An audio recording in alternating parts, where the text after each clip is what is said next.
ہے میرے پیارے بابا جان میرے دل میں.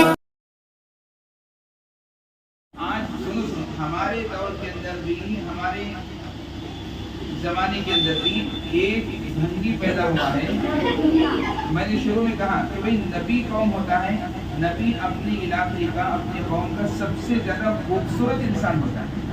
سب سے زیادہ حسین جمیل پر رونق چہرہ, اس کا لباس جو ہے نا پر رونق, اور اس کے بال بھی اس کے لباس اس کے بال خوبصورت, اس کی ناک خوبصورت, اس کی آنکھیں جو ہے خوبصورت. کہ نبی کی آنکھیں ایسی ہوتی ہیں کہ ہم تو اپنی آنکھوں میں خوبصورتی کا سے سرما لگا دیں ہے نا, لیکن نبی کی آنکھیں اتنی خوبصورت ہوتی ہیں کہ وہ خود سرمیلی ہوتی ہیں, سرما لگائی بھی ہوتی ہیں. تو نبی اتنا خوبصورت ہوتا ہے, اور نبی کو اللہ تعالیٰ جہاں پیدا کرتے ہیں وہ جگہ بھی سب سے زیادہ اعلیٰ جگہ ہوتی ہے. جگہ بھی کیسی ہوتی ہے؟ سب سے زیادہ اعلیٰ جگہ ہوتی ہے.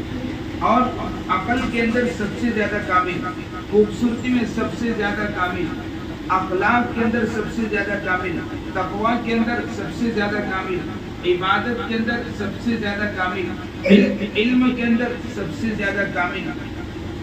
ہر چیز جو ہے اس کی کامل ہوتی ہے, مکمل ہوتی ہے. یعنی کوئی چیز کے اندر جو ہے کبھی کوئی نقص نہیں ہوتا, کوئی کمی نہیں ہوتی.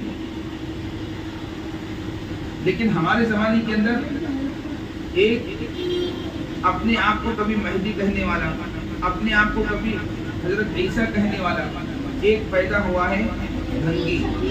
کیا ہے اس کا نام؟ کیا ہے اس کا نام؟ کیا ہے؟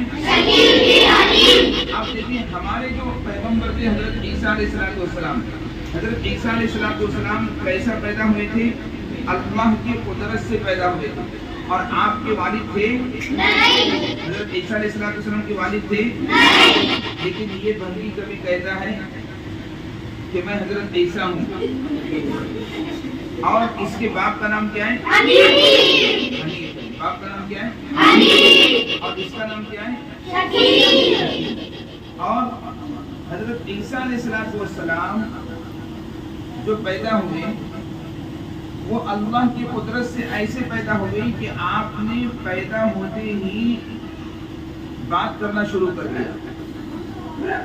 اب پیدا ہونے والا بچہ بات کر رہا ہے نہیں, لیکن حضرت عیسیٰ علیہ السلام جب پیدا ہوئے تو ان کی والدہ ان کو جب اپنے گود میں لے کر کے اپنے گھر آنے لگی تو قوم کے لوگوں نے دیکھا کہ اے مریم انا لکی ھذا, یہ بچہ تمہارے پاس کہاں سے آ گیا, کیسے آ گیا؟ اس لیے کہ تمہارا تو کوئی شوہر نہیں, تمہارا تو کوئی شوہر نہیں, اور اس بچے کا کوئی باپ نہیں, تو پھر تمہارے پاس کیسے آ گیا؟ تو حضرت مریم نے کیا کہا؟ مجھ سے کچھ نہ کہو, انی نذرت للرحمن صوما, کہ میں نے رحمان کے لیے روزہ رکھنے کی جو ہے نظر مانی ہے, میں نے روزہ رکھا ہے. اور اس وقت میں روزہ کیا ہوتا تھا؟ کھانے پینے کے رکنے کے ساتھ ساتھ بات کرنے کا بھی روزہ ہوتا تھا. کسی سے بات ہی نہیں کر سکتے تھے, آٹومیٹک زبان ہی بند ہو جاتی تھی روزے کی حالت میں. ابھی ہوتی ہے نہیں, ابھی تو روزہ رہ کے زیادہ باتیں کرتے ہیں, لیکن اس وقت میں روزہ جب رہتے تھے تو زبان ہی بند ہو جاتی تھی, بات ہی نہیں کر سکتے تھے. تو فاشارت الیہ, تو حضرت مریم نے کوئی جواب نہیں دیا بلکہ اس بچے کی طرف اشارہ کیا کہ مجھ سے نہ پوچھو, اس بچے سے پوچھو کہ یہ کون ہے. جب حضرت عیسیٰ علیہ السلام چھوٹے گود کے اندر تھے, چادر میں لپٹے ہوئے تھے اپنی ماں کے گہوارے میں, تو جیسے ہی انہوں نے سنا گود میں اپنی ماں سے کہ مجھ سے نہ پوچھو, اس بچے سے پوچھو, تو انہوں نے فوراً چادر ہٹائی اور کہنے لگے قال انی عبد اللہ, فوراً کہنے لگی کہ میں اللہ کا بندہ ہوں. میں کس کا بندہ ہوں؟